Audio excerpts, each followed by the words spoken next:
90 bodies of its coast after an American submarine torpedoed an Iranian warship. Iran's foreign minister says the U.S. will regret the attack. Well, we're live in Tehran, Colombo, Ramallah, Erbil and northern Iraq, where the Iranians have hit Kurdish bases in the region and Washington. First, let's go straight to Tawhid Asadi, who is in the Iranian capital. So, firstly, bring us up to date, Tawhid, about the situation on the ground. The U.S. and Israel have continued to pound the country. Israel in the past hour announcing another wave of attacks on Tehran. The death toll, the latest death toll, now standing at well over 1,000 people. How are people coping? Well, actually, it's now day 6 since the initiation of the strikes by the Americans and Israelis. Of course, we have been witnessing the continuation of these strikes, as you mentioned. Of course, we've got a few hours ago a new wave. And right now, if you can see behind me, the city is surrounded by a thick smoke, actually, as a result of these recent wave of strikes. And the targets include not just the military buildings and complexes and not just the political centers, but the very residential areas. And we know that public schools as well as the actually hospitals are reportedly targeted, and that is creating a huge amount of frustration and fear among the very ordinary citizens.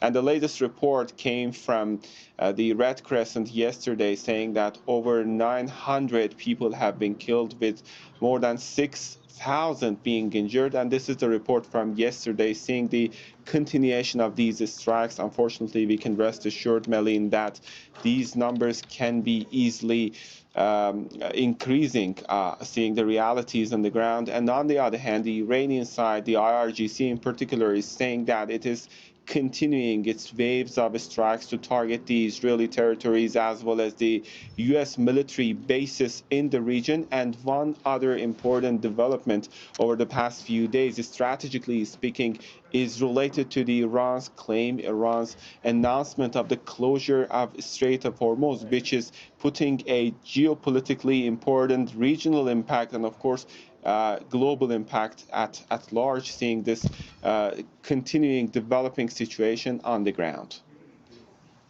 Meanwhile, we've heard from the IRGC, Tawhid, who say they've attacked Sulaymaniyah, that's in Iraqi Kurdistan. What more do we know about this latest attack? What does it tell us about what is going on?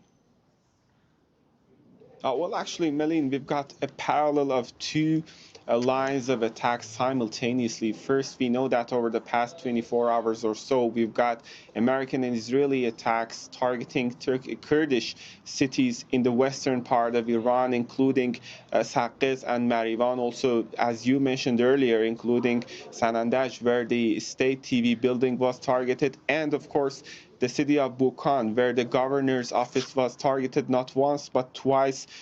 First it was attacked, then people gathered, and then there was a second attack, fearing the casualties, fearing the growing number of casualties, seeing this massive second round of attacks. And of course, that comes under the context of the reports saying about the possibility of Kurdish opposition forces entering the Iranian territories, even though there is no confirmation on that. However, there is this risk that they will bring sort of instability and chaos inside the Iranian territory, and the Iranian side is interpreting it as the Israeli strikes are being interpreted in Iran as not just targeting the security bases, the military headquarters, but paving the way or supporting the road for the opposition forces from Kurdish side to get a chance to enter the Iranian territories. And of course, it should be also interpreted from the Iranian side as a sort of, I can say, psychological pressure on Iran. Iranian side,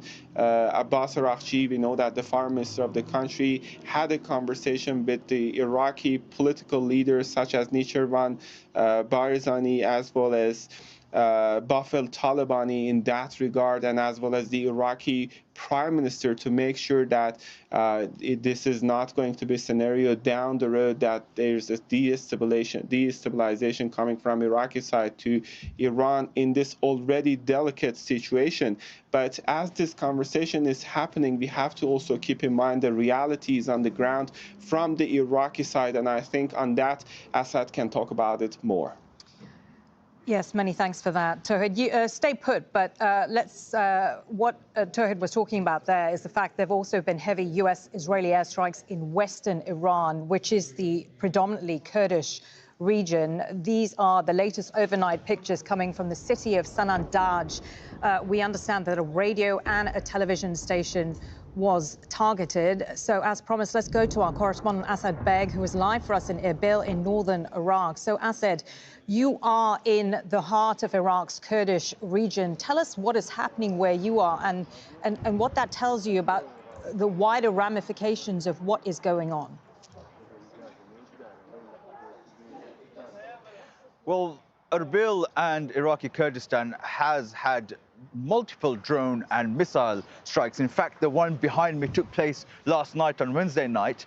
A drone went into this residential building, and it stands just a few hundred meters away from Erbil International Airport. And now that airport has been closed. It has been the target of drone strikes, and that's because there is a large US military presence at the airport, as well as Erbil hosting one of the United States' largest consulates in the world. Now, there have been conflicting reports about the possibility of Iranian opposition groups mounting a ground offensive, a ground operation into Iran.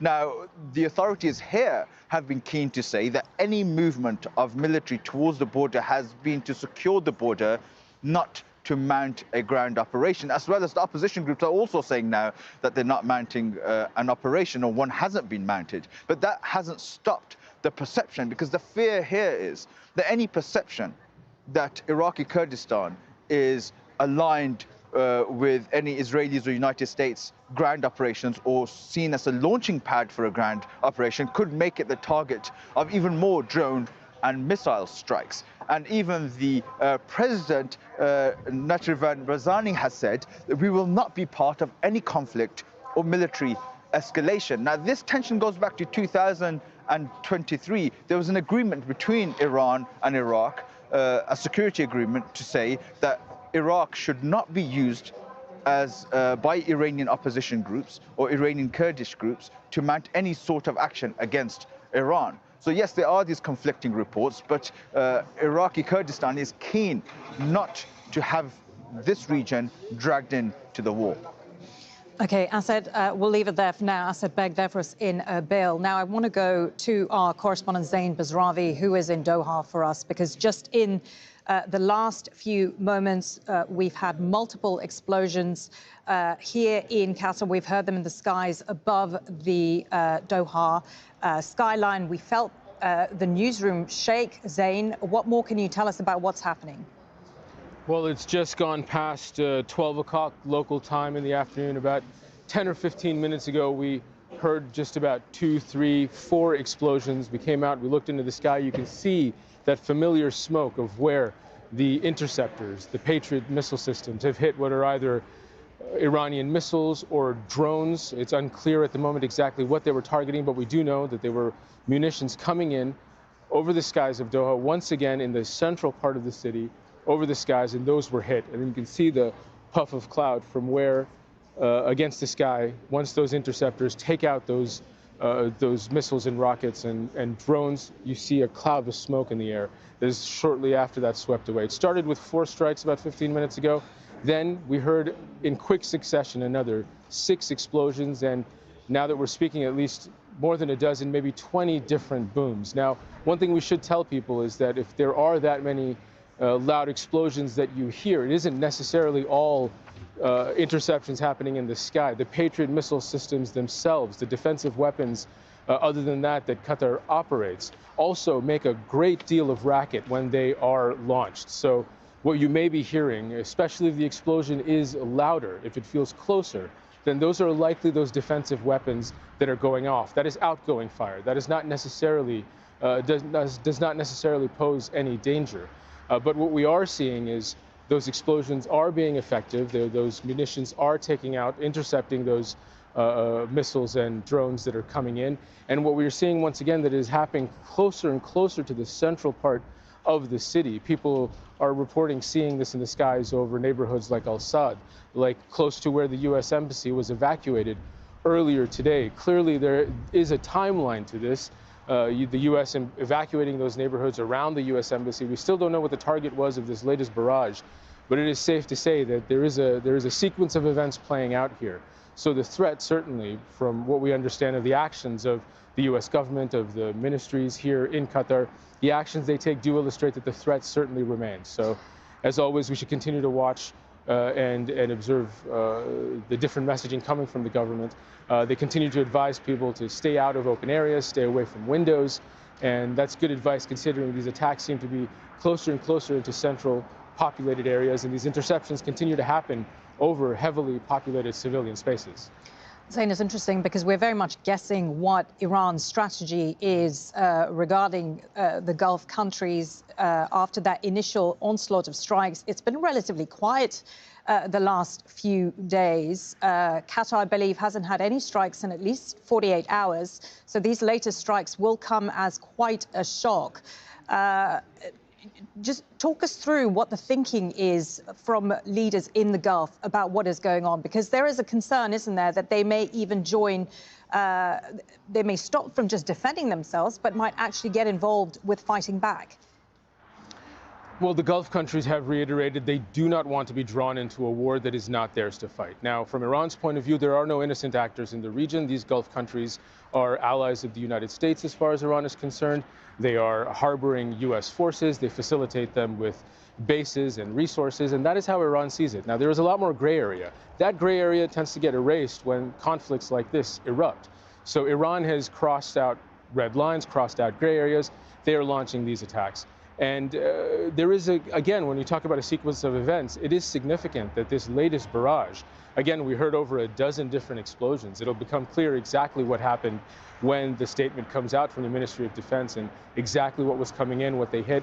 That'll become clear down the line. But for the people living in the city, what they heard was over a dozen explosions in the skies over their homes. And it follows closely after a very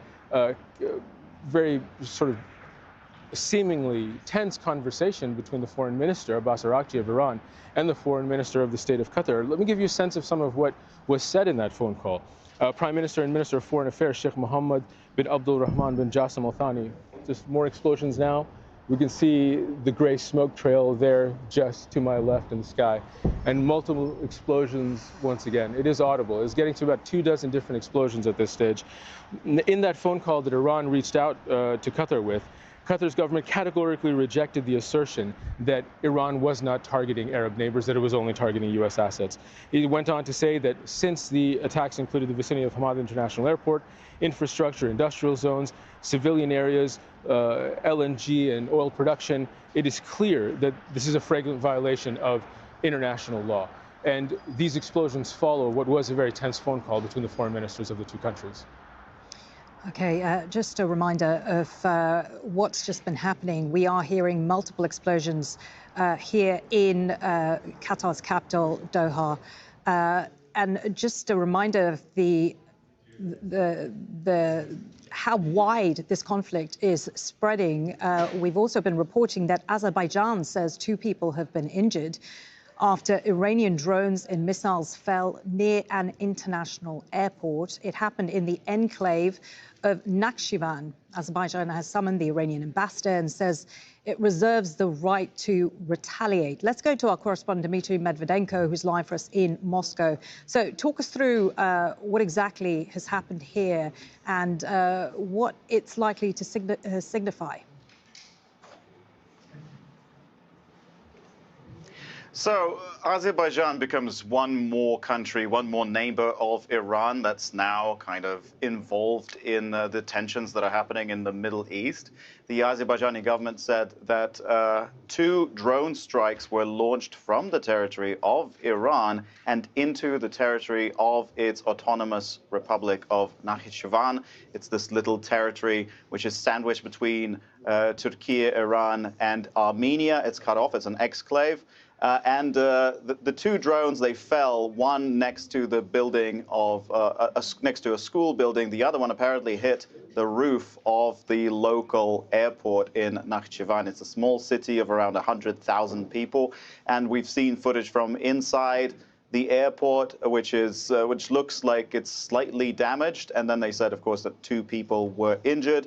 Baku asks Tehran right now to explain itself, to provide a clear explanation of how this happened. It said that this attack serves no other purpose but to increase tensions in the region, and it has summoned the Iranian ambassador to issue a note of protest. Okay, many thanks for that. Let's go to Tawhid Asadi, who's live for us in Tehran. So, Tawhid, what we are clearly seeing an expansion of this war. We talked there about Azerbaijan, more attacks across the Gulf states, the latest here in Qatar. We've also been talking in recent days about the Strait of Hormuz, which is, of course, one of the world's most critical energy corridors. Iran using its leverage there. What is your understanding as we enter now day 6 of the war, of what the Iranian strategy is here? A lot of questions, Meline, and that is quite indicative of the very complex nature of the situation. Speaking of the regional countries being targeted by the Iranians, I had a chance to have an exclusive interview with the spokesperson for the government, Fatemeh Mohajirani, and I asked the same question. She came out to answer that this is not the attack that Iran is having towards the regional countries, but rather the U.S. military bases in the region are, quote-unquote, our targets, and that is coming from the very fact that they are being used to target the Iranian territories. Of course, prior to these strikes, we've got the Speaker of the Parliament following the major military buildup by Americans in the region to say that in case of a U.S. attack, all U.S. bases are going to be our legitimate targets. Also, we heard from Iranians saying that, of course, they don't want to see the territories of other third countries, either airspace or land territory, to be used to target Iranian territories. So this is a message, a warning message that Iran had already sent to regional countries, that in case of an escalation this time, it is going to be a regional one, and it is going to jeopardize the interest of everyone in the region. But speaking of the Strait of Hormuz, we know that we are talking about a very narrow passage. At narrowest point, I can say it's about 33 kilometers, and that is giving a sort of leverage, strategically speaking, seeing the choke point and the strategic significance of this choke point, and that which is out there when it comes to the energy market, when it comes to the commercial aspects, and now when it comes to the military build-up by the Americans in the region and the military aspects of that. Iran, in a sense, is trying to use this strategic positioning in order to fulfill its own benefits in a very tough situation. And that is under the situation that they are trying to, while in a sense, attacking the U.S. military bases, find some ways to use these leverages to de-escalate the situation. However, they are saying that they have decided to close this, and they are saying that they are, while during the wartime conditions, they are applying the rules of Iran rather than international rules when it comes to this passage that right now they're saying they have it under their control. Okay, I want to move on because the conflict has also spread well beyond the countries we've already discussed, beyond the Middle East. 32 sailors were rescued by Sri Lanka's Navy and Air Force on Tuesday after a U.S. submarine sank a warship, an Iranian warship, off the coast of Sri Lanka. Let's go to our correspondent, Manel Fernandez, who is live in Colombo. So, Manel, the Sri Lankan Navy saying that it is already helping another Iranian ship in distress. What more do we know about these two recent events?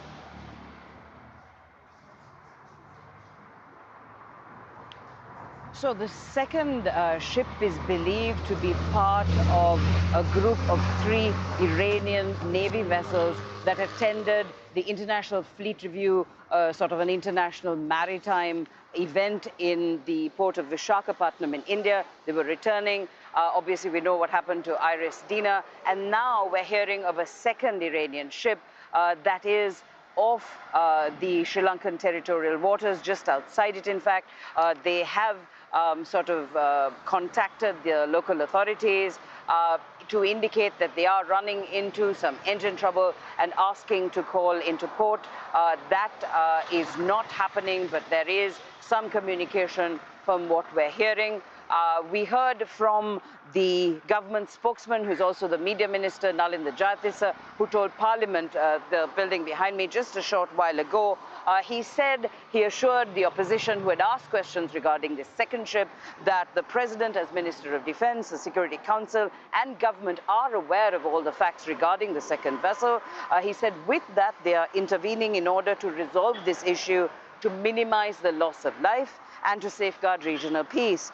Now, Minister Jayatissa went on to sort of clarify that the ship is not in Sri Lanka's territorial waters. That's a sort of a strip going up to 12 nautical miles from the shore, but that the ship, the second ship, is in the exclusive economic zone. That's a wider area, and that even so, he said, we are engaged in maximum intervention with regard to these lives. So kind of putting on record that they are looking to see what they can do to ensure that the loss of life is minimized. How worrying is this for the Sri Lankan government? They've been saying that they're very concerned about this. What else can they do about it?